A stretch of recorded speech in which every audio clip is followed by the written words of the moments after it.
معزز سامعین اکرام، اندھیری رات میں آسمان پر ستارے جھلملا رہے ہیں اور صحرا کی ٹھنڈی ہوائیں مصر کے قدیم رازوں کی سرگوشیاں کر رہی ہیں۔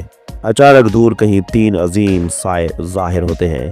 یہ ہیں اہرام مصر، جن کی پوری اسراریت نے صدیوں سے انسانوں کو محصور کیے رکھا ہے۔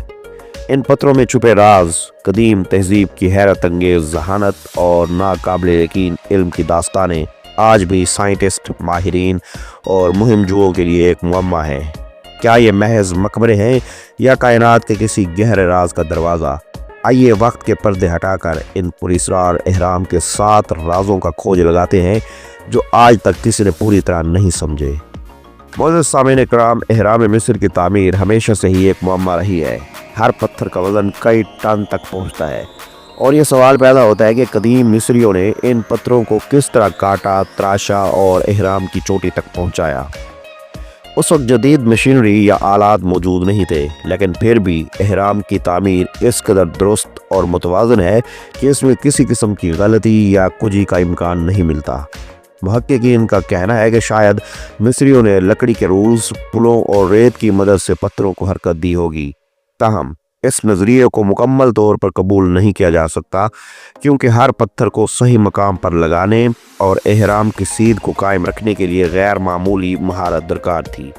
بعض نظریات کے مطابق قدیم مصریوں کے پاس ایسی انجینئرنگ ٹیکنیکیں تھیں جو آج کے دور میں بھی ناقابل تصور ہیں۔ کچھ لوگ یہ بھی کہتے ہیں کہ شاید ان کی مدد کسی مافوق الفطرت طاقت یا غیر زمینی مخلوق نے کی ہو، لیکن اس حوالے سے کوئی ثبوت موجود نہیں ہے۔ اہرام کی تعمیر کے دوران کام کرنے والے مزدوروں کی تعداد، ان کی زندگی کی حالات اور ان کے آلات کے بارے میں بھی سوالات موجود ہیں۔ جدید تحقیق سے یہ ثابت ہوا ہے کہ مزدور بہت منظم تھے اور انہیں خاص غذائی ضروریات فراہم کی جاتی تھی تاکہ وہ اس سخت کام کو انجام دے سکیں۔ اہرام کی تعمیر کے طریقے کو آج تک سمجھنا ممکن نہیں ہوا اور یہ انسانی تاریخ کا ایسا راز ہے جو شاید کبھی نہ کھل سکے۔ اہرام مصر کے اندرونی حصے کا ڈیزائن حیران کن حد تک پیچیدہ ہے۔ ان میں موجود کمروں اور راستوں کا جال ایسا ہے کہ یہ آج کے انجینئرنگ کے ماہرین کے لیے بھی چیلنج بن سکتا ہے۔ اہرام میں ایسے خفیہ کمرے اور راستے دریافت ہوئے ہیں جن کا مقصد آج تک معلوم نہیں ہو سکا۔ کچھ چیمبرز اس قدر چھپے ہوئے ہیں کہ جدید ترین آلات کے ذریعے بھی ان تک رسائی ممکن نہیں ہے۔ اہرام کے اندرونی حصے میں موجود کنگز چیمبر اور کوئنز چیمبر خاص طور پر دلچسپی کا باعث ہیں۔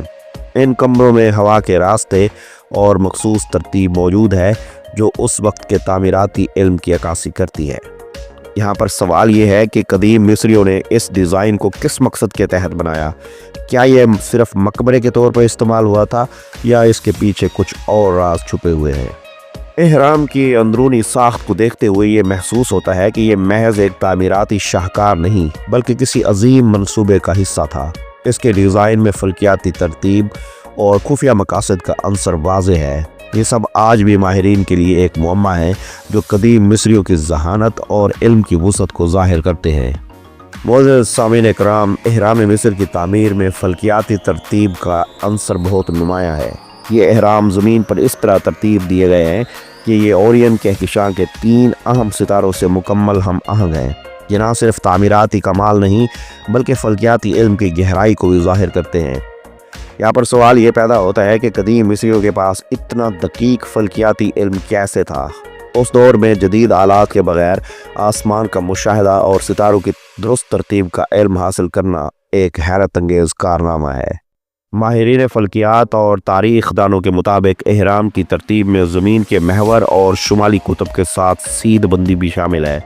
خوفو کے عظیم اہرام کے چاروں اطراف اتنے درست زاویے پر ہیں کہ جدید دور کے GPS سسٹمز بھی اس قسم کی پیمائش میں ناکام ہو سکتے ہیں۔ قدیم مصریوں کا یہ علم آج کے ماہرین فلکیات کو بھی حیران کرتا ہے۔ بعض نظریات کے مطابق اہرام محض مقبرے نہیں بلکہ فلکیاتی مشاہدہ گاہیں تھیں جنہیں ستاروں کی نقل و حرکت کو ریکارڈ کرنے کے لیے استعمال کیا جاتا تھا۔ ان کی تعمیر میں جو فلکیاتی ترتیب شامل ہے وہ صرف زمین کے کسی مخصوص خطے تک محدود نہیں بلکہ ایک وسیع کائناتی مقصد کی عکاسی کرتی ہے۔